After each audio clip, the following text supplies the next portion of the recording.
Niining panahon nga ang putling ebanghelyo gihagit sa mga hiwi nga pagtulunan. Kinahanglan mo barog ang mga tinunan ni Kristo sa pagpakigbisog sa paglaban sa pagtuo nga makausa ug alang sa tanang panahon gihatag sa Dios ngadto sa iyang katawhan. Maoy hinungdan nga namugna kining tulumanon ang putling ebanghelyo. 30 minutos nga pagsabwag sa tinuod nga ebanghelyo kauban ni Pastor Jeremias Hangad. Ang putling ebanghelyo tulumanon nga gihatod kaninyo sa Unidos Community Bible Fellowship sa Unidos Plaridel, Misamis Occidental. Ang putling ebanghelyo, ang putling ebanghelyo, ang putling ebanghelyo.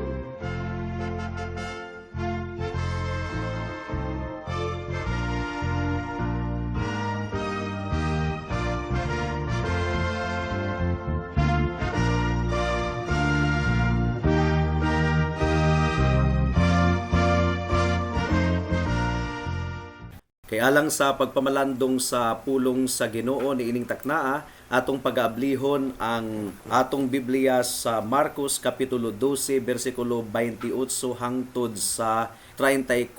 Apan sa dili pa mga kaigsuunan, akong giabot ang akong pagpanimbaya sa akong 93 years old nga lulo nga si Isabelo Laure Sr. nga naminaw karon. Mark chapter 12 verse 28 to 34. And the word of God says, Unya, didto'y usa ka magtutudlo sa balaod nga nakabati sa panaglalis nila. Nakita niya nga maayo ang pagkatubag ni Jesus sa mga Saduseyo, busa miduol siya kaniya og nangutana. Unsa mang sugua ang labing mahinungdanon sa tanan? Mitubag si Jesus, mao kini ang labing mahinungdanon nga sugo. Pamati Israel, ang Ginoo nga atong Dios maura gayud ang Ginoo. Kinahanglan nga higugmaon mo ang Ginoo nga imong Dios sa tibuok mong kasing-kasing, sa tibuok mong kalag, sa tibuok mong salabutan ug sa tibuok mong kusog. Ang sunod mao kini, higugma ang imong isig katawo sama sa imong kaugalingon. Wala nay sugo nga labi pang mahinungdanon kay niining duha. Ang magtutudlo sa balaod miingon kang Jesus, husto ka na magtutudlo. Tinuod ang imong gisulti nga ang Ginoo lamang maoy Dios ug wala nay laing Dios gawas kaniya. Busa ang tawo kinahanglang mahigugma sa Dios sa tibuok niyang kasing-kasing, sa tibuok niyang salabutan, sa tibuok niyang kusog ug kinahanglang higugmao niya ang iyang isig katawo sama sa iyang kaugalingon. Mas maayo ang pagtuma niining duha ka sugo kaysa pagdala ug mga mananap nga sunugon ibabaw sa halaran ug sa paghatag og ubang mga halad ngadto sa Dios. Nakamatikod si Jesus nga maalamon kaayo ang tubag sa maong magtutudlo sa balaod, busa miingon siya kaniya, dili ka halayo sa gingharian sa Dios. Niadtong miaging simana mga kaigsuunan, nasaksihan nato ang kondemnasyon ni Kristo sa posisyon sa mga Saduseyo mahitungod sa pagkabanhaw ug sa kaminyoon. Ug nagtuo kita nga ang mga Pariseo adunay mixed emotion niini. Nalipay sila on the one hand nga ang mga Saduseyo napildi sa pangatarungan sa atong Ginoong Hesukristo. After all, kontra nila ang mga Saduseyo. Gumikan kay wala sila nagkasinabot sa ilang pagtulunan mahitungod sa awtoridad sa balaang kasulatan, sa doktrina sa pagkabanhaw, ug maingon mausab ang existence sa mga anghel, mga kaigsuunan. Pero frustrating usab kanila nga masaksihan nga once again napildi ni Jesus ang iyang mga kaaway samtang iyang gitudlo ang kamatuoran. Now, usa kanila nangutana kang Jesus ug usa ka mahinungdanon kaayo nga pangutana, unsa nga sugo ang pinakalabing mahinungdanon sa tanan? Ang giingon ni Matthew nga kining maong iskriba gipadala sa mga Pariseo human silang mag-meeting, emergency meeting, kung unsa ang sunod nga aksyon nga ilang pagahimuon. Gumikan kay napildi ni Jesus ang mga Saduseyo sumala sa atong pagpamalandong ni adtong miaging simana. Ang giingon diri sa Matthew chapter 22 verse 34 ug 35.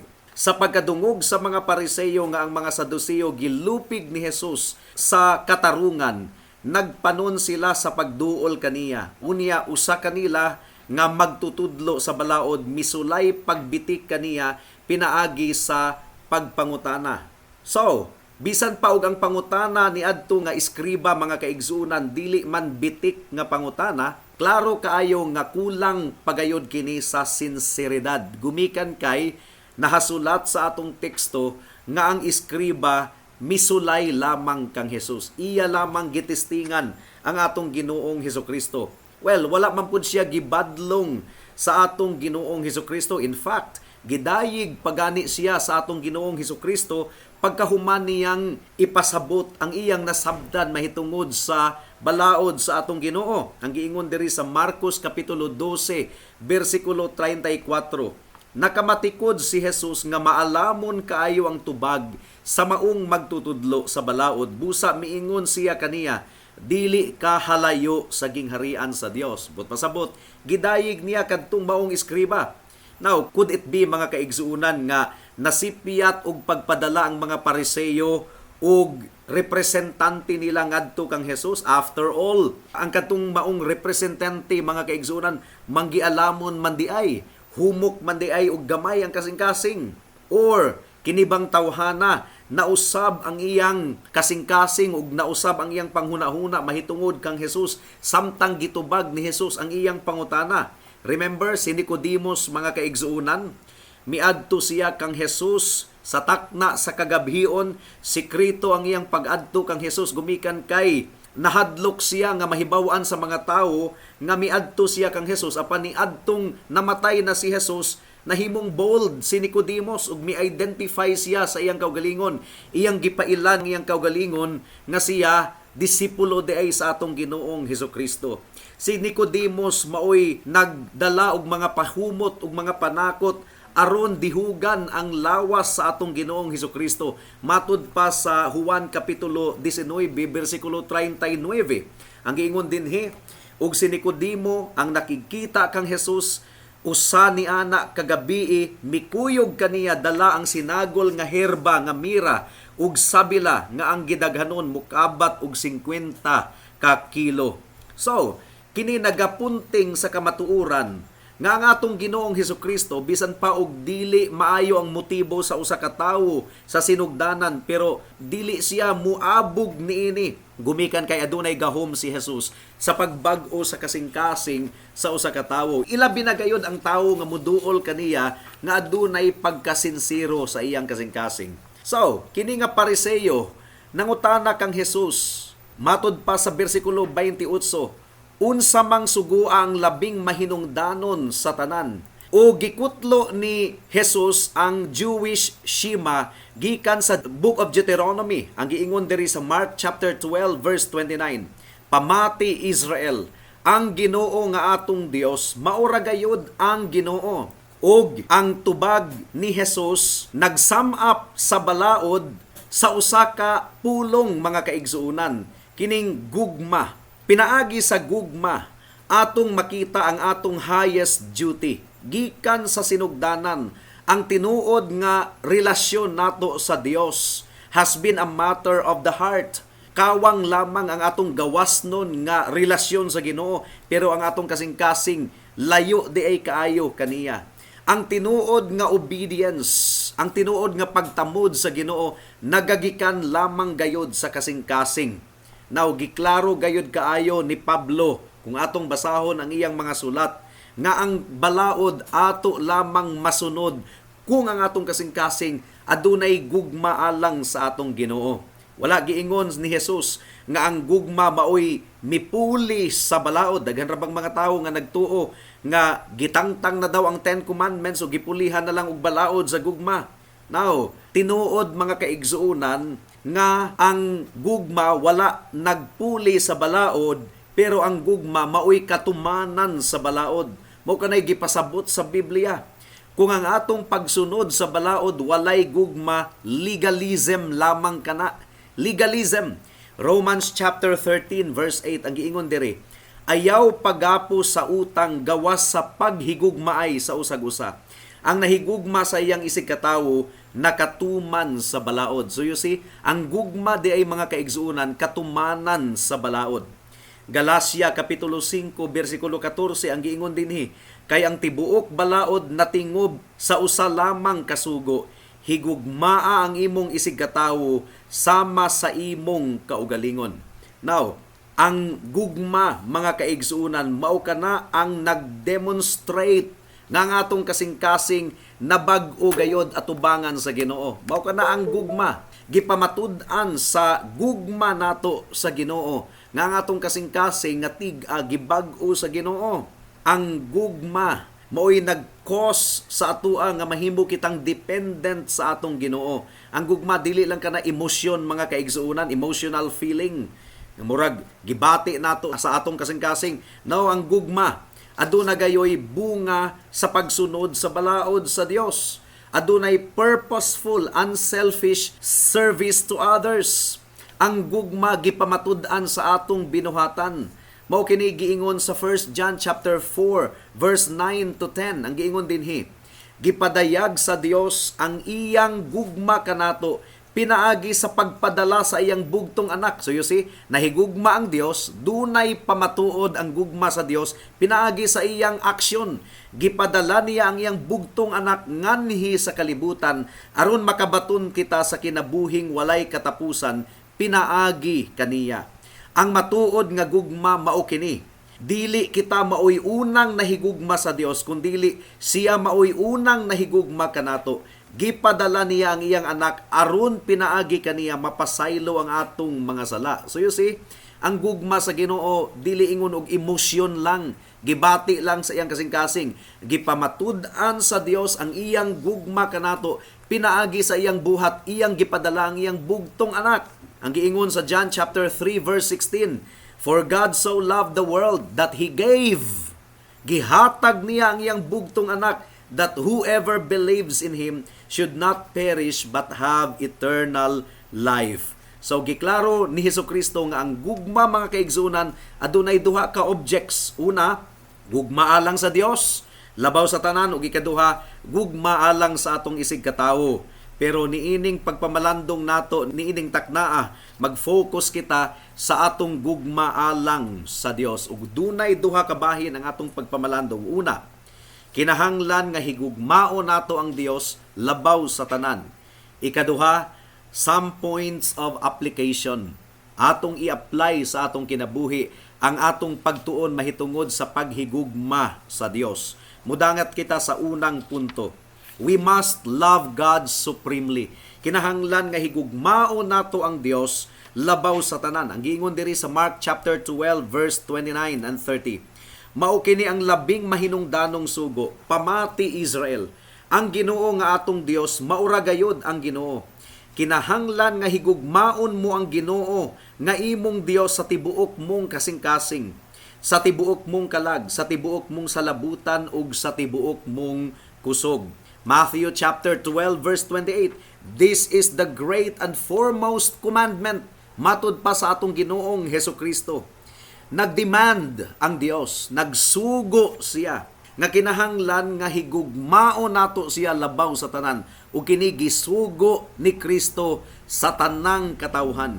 Mao kini ang sentro sa pinakaunang sugo sa napulo ka sugo. Ang giingon dire, you shall have no other gods before me. Kung nahigugma kita sa Dios sa tinuuray gayod, wala na kitay lain pang Dios. Loyal kita sa atong Ginoo.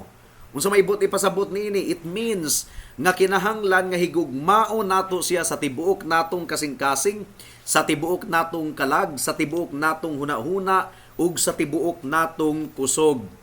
Ang atong gugma alang sa Dios kinahanglang mutabon sa tanan. Ug kini nga sugo sa Ginoo, gisugo niya sa tanang katawhan. Nagtinguha ang Dios alang sa atong gugma ug nagsugo ang Dios nga higugmaon nato siya. And yet, ang Dios dili man madugangan ang iyang importansya kung ato siyang higugmaon, gumikan kay kumpleto na ang gahom sa Ginoo, kumpleto na ang iyang kinaiyahan. Ang atong gugma sa Ginoo, it adds nothing to His glory. Pero gasugo ang Dios nga higugmao nato siya, gumikan kay takos siya sa atong paghigugma. And our God is altogether lovely. Ug mao kini ang pinakalabaw nga testing kung atong susihon ang atong kaugalingon, kung tinuod bagayod kita nga Kristohanon. Ang tinuod nga Kristohanon aduna gayoy tinuuray nga paghigugma sa atong Dios. Ikaduhang Korinto kapitulo 13 bersikulo 5 ang giingon dinhi. Susiha ug hukmi ang inyong kaugalingon aron pagtino kung nagkinabuhi ba kamo diha sa pagtuo. Nahibalo na kamo nga si Kristo Jesus anaa kaninyo, gawas kung napakyas gayod kamo. Ang atong exam sa atong kaugalingon, kinahanglan magsugod kini sa kamatuoran. Atong i-compare ang atong kinabuhi sa biblical standard, mga kaigsunan. Ang tinuod nga pagkakabig diha kang Kristo nagademand nga ang atong kasing-kasing adunay kabaguhan, ug ang Ginoo lamang ang nagbag-o sa kasing-kasing. Ug usa ka ilhanan nga ang atong kasing-kasing nabag-o, aduna kitay gugma alang sa Dios. Gipuno kita sa Ginoo pinaagi sa iyang balaang espiritu, ug ang pagpanglihok sa balaang espiritu mapamatud-an kini pinaagi sa bunga sa gugma sa atong kinabuhi. Mao nga ang pangutana, tinuod bagayod kita nga nahigugma sa Dios. Ang problema sa counterfeit Christian, kining peke nga Kristohanon, mga kaigsunan, is that wala sila mahigugma sa Dios sa tinuuray gayod. Naga-attender sila, nagatambong sila sa pagsimba sulod sa iglesia, pero imposible alang kanila nga ilang gakson ang mga butang mahitungod sa Dios. Ang ilang kasing-kasing wala gayod sa mga butang mahitungod sa Dios. Layo ra kayo ang ilang kasing-kasing apan sa mga tinuod nga linuwas. Ang gugma nato alang kang Kristo mao ang atong pinakalabaw nga motivation alang sa pagsunod sa iyang sugo. Ang tawag nato niini, mga kaigsuunan, evangelical obedience. Gospel obedience ang tawag ani. Mao kini ang pagsunod nga nagadagayday gikan sa atong kasing-kasing nga gibag-o sa atong Ginoo. Now, unsa man ang ebidensya, unsa ang pagpamatuod nga kita adunay gugma alang sa Dios? Niadtong ang batan-on nga lalaki nga dato miduol kang Hesus, nagdagan padulong kang Hesus, gumikan kay buot niyang masayod sa unsa nga paagi makabaton siya og kinabuhing walay katapusan. Ang giingon ni Kristo, kinahanglang tumano niya ang balaod. Matthew chapter 19 verse 17. Tumana ang mga sugo kung buot ka musulod sa kinabuhi. Niadtong ang iskriba miduol kang Hesus og nangutana sa susamang pangutana, gitubag kini ni Kristo pinaagi sa pagtuboy sa balaod. Mao kini ang standard, mga kaigsunan. Wala kita naluwas pinaagi sa pagtuman sa balaod, pero ang pagtuman sa balaod mao ang pagpamatuod nga kita tinuod nga naluwas. Gumikan kay ang kasing-kasing nga gibag-o giluwas gikan sa pagkaulipon sa sala, aduna nay kasing-kasing nga mosunod sa sugo sa Dios. Luke chapter 10 verse 25 to 28 ang giingon dinhi, unya miduol ang usa ka magtutudlo sa balaod aron pagsulay kang Hesus. Nangutana siya, magtutudlo, unsay kinahanglan kong buhaton aron ako makadawat sa kinabuhing dayon? Si Hesus mitubag kaniya, unsa may giingon sa kasulatan, o giunsa man nimo kini pagsabot? Ang magtutudlo sa balaod mitubag, higugma ang Ginoo nga imong Dios sa tibuok mong kasing-kasing, ug sa tibuok mong kalag, ug sa tibuok mong kusog, ug sa tibuok mong hunahuna, ug higugma ang imong isig katawo ingon sa paghigugma mo sa imong kaugalingon. Mitubag si Jesus, husto ang imong tubag, buhata ka na ug makadawat ka sa kinabuhi. So ang love di ay, mga kaigsunan, action.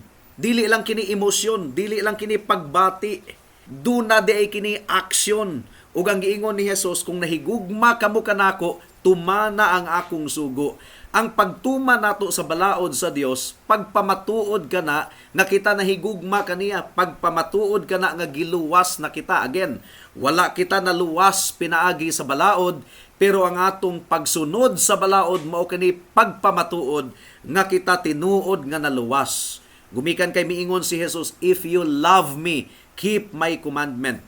Sa una, sa wala pa kita maluwas, ang atong kasing-kasing puno sa paglikay sa Dios, puno sa pagdumot sa Dios, puno sa pagdumot sa sugo sa Ginoo.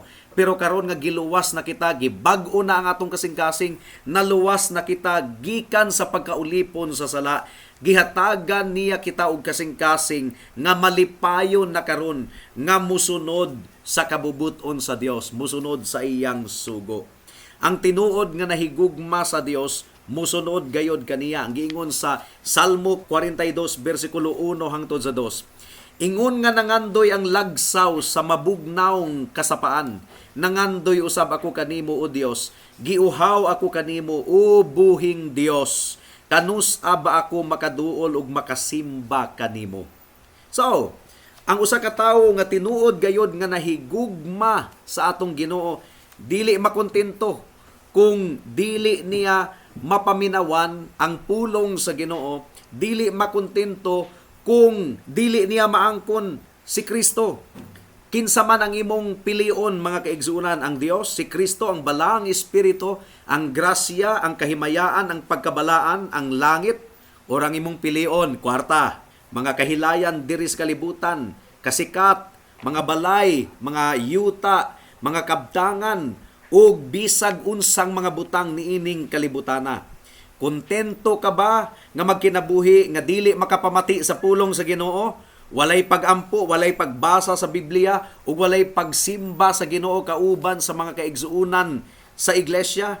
Now, kung kontento ka niining tanan, dili tinuod nga nahigugma ikaw sa Dios. Bisan pag unsaon nimog angkon nga nahigugma ka sa Dios. Ang punto niini, mga kaigsuunan, ang tawo nga tinuod nga nahigugma sa Dios dili makasurvive kung malayo siya sa Dios. Ang tawo nga tinuod gayod nga nahigugma kang Kristo nagdumot sa bisag unsa nga dili makapahimuot sa Dios. Ang giingon sa Psalm chapter 119 verse 128, busa gituman ko ang tanan mong mga pahimangno ug gidumtan ko ang tanang buhat nga dautan. So you see, John chapter 14 verse 15, kung nahigugma kamo kanako, tumana ninyo ang akong mga sugo. Ay sayon ra kayo sa pag-angkon sa atong baba nga nahigugma ta sa Dios, pero ang claim kinahanglang mapamatud-an sa ebidensya. Ug ang ebidensya mao ang pagtuman nato sa sugo ug kabubuton sa Dios. Ang tawo nga dili tinuod nga naluwas, maguol kaayo kung wala siya'y kwarta, walay kabdangan, walay pagkasikat, walay kadungganan. Pero ang tawo nga tinuod nga naluwas, maguol kaayo kung mapalayo siya sa Dios, kung mapalayo siya kang Kristo. Sama kini sa gidescribe sa Song of Solomon chapter 5 verse 6 to 8. Giablihan ko ang pultahan apan wala na di ay siya. Buot kong mamati sa iyang mga pulong. Gipangita ko siya apan wala ko hikaplagi. Gitawag ko siya apan walay mitubag kanako. Unya gikatagbo ko ang mga gwardya nga nagpatrolya sa syudad. Gikulata nila ako ug nabunog ako. Gigisi pagayod nila nga akong kupo. Saari ako mga babayi sa Jerusalem. Nga kun hikaplagan ninyo ang akong hinigugma, ing na siya nga gihidlaw na ako kaniya. Now this is figurative. Naglarawan kini sa atong gugma sa Dios nga dili kita mahiluna kung mapalayo kita sa atong Ginoo, mapalayo kita sa pagsimba kaniya, ug mapalayo kita sa iyang pulong. Ug ang tinuod nga nahigugma sa Dios dili gayud makaantos kung maghari ang sala sa usa ka dapit. Masakitan siya kung madunggan niya ang mga tawo nga bugal-bugalan ang ngalan sa Ginoo. Masakitan siya kung ang usa ka tawo nagkinabuhi sa sala, gumikan kay ang sala dulumtanan at tubangan sa Ginoo. So ang usa ka tawo nga miingon nga nahigugma siya sa Dios pero mahilig mutan-aw og mga laway nga mga salida, mga kaigsuunan, dili tinuod nga nahigugma sa Dios. Gumikan kay ang tinuod nga nahigugma sa Dios, mapamatud-an kini pinaagi sa iyang pagsunod sa kabubuton sa Dios. 1 John chapter 5 verse 2 to 3. Maila nato nga nahigugma kita sa mga anak sa Dios kun higugmao nato ang Dios ug tumanon ang iyang mga sugo. Kay ang ilhanan nga gihigugma nato ang Dios mao nga gituman nato ang iyang mga sugo. So you see, ug dili lisod tumanon ang iyang mga sugo. Wala ta naluwas pinaagi sa pagtuman sa balaod, pero mga kaigsuunan, ang pagtuman sa balaod sa Dios mao ang pagpamatuod nga naluwas na kita gikan sa pagkaulipon sa sala. Remember, nga ang kaluwasan nga gihatag sa Ginoo dili lang kaluwasan gikan sa impyerno, kundi kaluwasan gikan sa pagkaulipon sa sala. Ang tinuod nga nahigugma kang Kristo maningkamot gayod nga musangyaw sa mensahe ni Kristo ngadto sa uban. Ang tinuod nga nahigugma kang Kristo andam nga muantos og mga alantoson alang lamang sa atong Ginoong Hesukristo. So imposible nga ang tawo mo claim nga nahigugma kang Kristo pero kung dunay inconvenience nga iyang mabati sa iyang pagpangalagad sa Ginoo, mo surrender na mga paglutos. Ang tinuod nga nahigugma musungasong gayod taliwala sa mga paglutos sa atong pagpangalagad sa Ginoo. Now, udangat kita sa ikaduhang punto, some points of application. Dili kita makahigugma sa Ginoo kung wala nato siya nailhi. Mahigugma lamang kita sa Ginoo kung ato siyang nailhan. Naunsaon man nga mailhan nato ang Ginoo?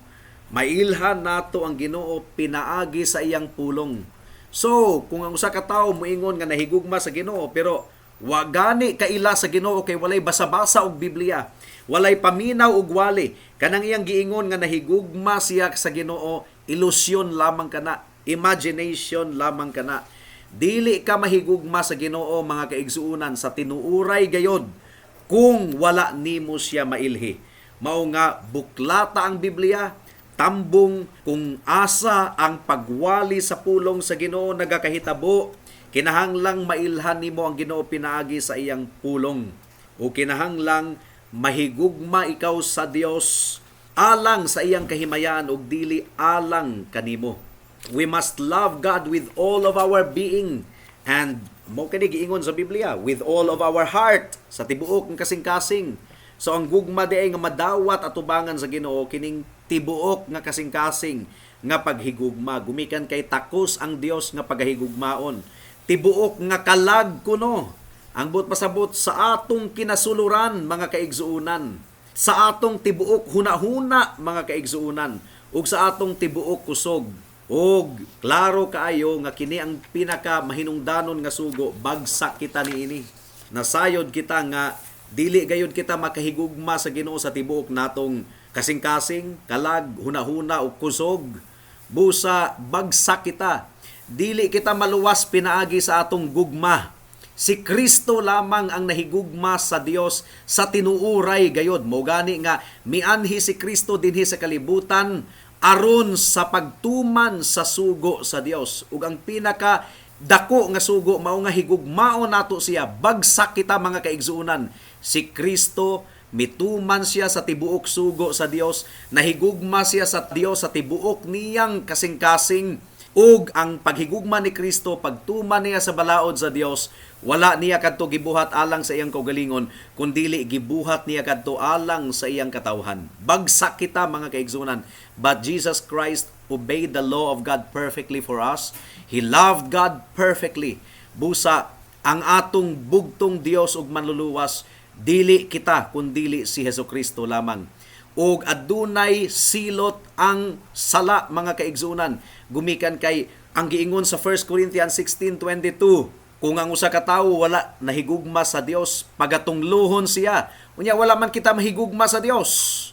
Sa tibuok kasing-kasing, kalag, hunahuna ug kusog, apan si Kristo ang nakabuhat nini to the point nga iyang giula ang iyang dugo didto sa cross sa Kalbaryo. Gumikan kay ang sugo sa Ginoo nagaingon nga ang bayad sa sala mao ang kamatayon, ug kung walay pagpaagas sa dugo walay kapasayloan sa sala. Mao nga gibuhat ni Kristo ang iyang sakripisyo didto sa cross sa Kalbaryo aron ang mga makasasala nga susama nimo ug kanako maluwas mga kaigsunan.